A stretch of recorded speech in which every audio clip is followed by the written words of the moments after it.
February 16 रु जुक्त 2 परीक्षा उच्च माध्यमिक शिक्षा परिषद सीएचसी द्वारा परिचालित जुक्त 2 कला विज्ञान वाणिज्य और धंदामूलक पाठ्यक्रम थियोरी परीक्षा फेब्रुआरी 16 रु मार्च 20 पर्यंत चलिब। समस्त परीक्षा प्रतिदिन पूर्वाह्न 10 टारू परीक्षा आरंभ हेब। चलित वर्ष उभय रेगुलार और एक्स रेगुलार 3,84,597 जन छात्र छात्री परीक्षा देवाकू फॉर्म पूरण करिसेंती। रेगुलार रे 3,59,039 जन रहितिबा बेले एक्स रेगुलार रे 25,558 जन रहिसेंती। कला विभाग में सर्वाधिक 2,36,425, विज्ञान में 1,16,447, वाणिज्य में 25,960 और धंदामूलक विषय में 5,765 जन छात्र छात्री फॉर्म पूरण करिसेंती। थियोरी परीक्षा आरंभ होबार 30 मिनिट पूर्व परीक्षार्थी केन्द्र भीतर को प्रवेश करेंगे। 15 मिनिट पूर्व हॉल रे प्रवेश सह सीट रे बसिबे। परीक्षार 15 मिनिट पूर्व परीक्षार्थी को उत्तर खाता और 5 मिनिट पूर्व प्रश्नपत्र बंटन करा। पूर्वाह्न 10 टारे परीक्षार्थी उत्तर खातार लिखिबे।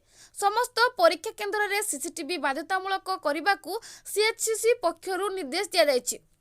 परिषदर विज्ञप्ति अनुसार प्रथम दिन अर्थात फेब्रुआरी 16 रे विज्ञान विभाग एमआईएल ओडिया, 17 रे कला और वाणिज्य विभाग एमआईएल ओडिया विषय परीक्षा हेब। 19 तारिख में विज्ञान और धंदामूलक विभाग और 21 तारिख में कला और वाणिज्य विभाग इंग्राजी विषय परीक्षा अनुष्ठित हेब।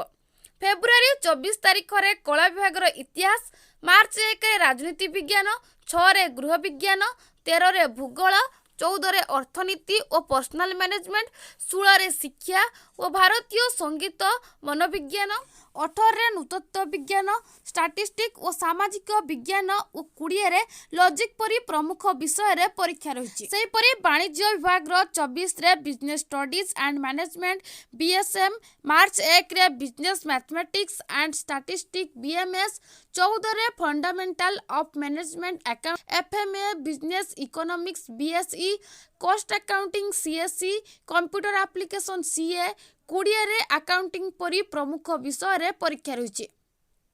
विज्ञान विभाग पदार्थ विज्ञान विषय परीक्षा फेब्रुआरी 22 रे हेबाकु थिबा बेले 24 रे भूतत्व विज्ञान, 29 रे रसायन विज्ञान, मार्च 6 रे गणित, 11 रे जीव विज्ञान, 13 रे भूगोल, कंप्यूटर साइंस, बायोटेक्नोलॉजी, इलेक्ट्रॉनिक्स, 14 रे अर्थनीति विषय रे परीक्षा हेब। जीव विज्ञान परीक्षा गोटे सिटिंग और 2टी सेक्शन रे अनुष्ठित हेब। प्रथम सेक्शन रे उद्भिद विज्ञान विषय रे परीक्षा पूर्वाह्न 10 टारू 11:30 मध्य एवं द्वितीय सेक्शन रे प्राणी विज्ञान विषय रे परीक्षा पूर्वाह्न 11:50 रु अपराह्न 1:20 पर्यंत हेब। अन्य विषय गुड़िकर परीक्षा केउं दिन अनुष्ठित हेब से नहीं सीएचसी पक्षरु कॉलेज गुड़िकु कार्यसूची दिया जायछि। पूर्व निष्पत्ति अनुसार जनवरी 2 रु 12 तारिख मध्य प्रैक्टिकल परीक्षा अनुष्ठित हेब बोली परिषद पक्षरु कहा जायछि।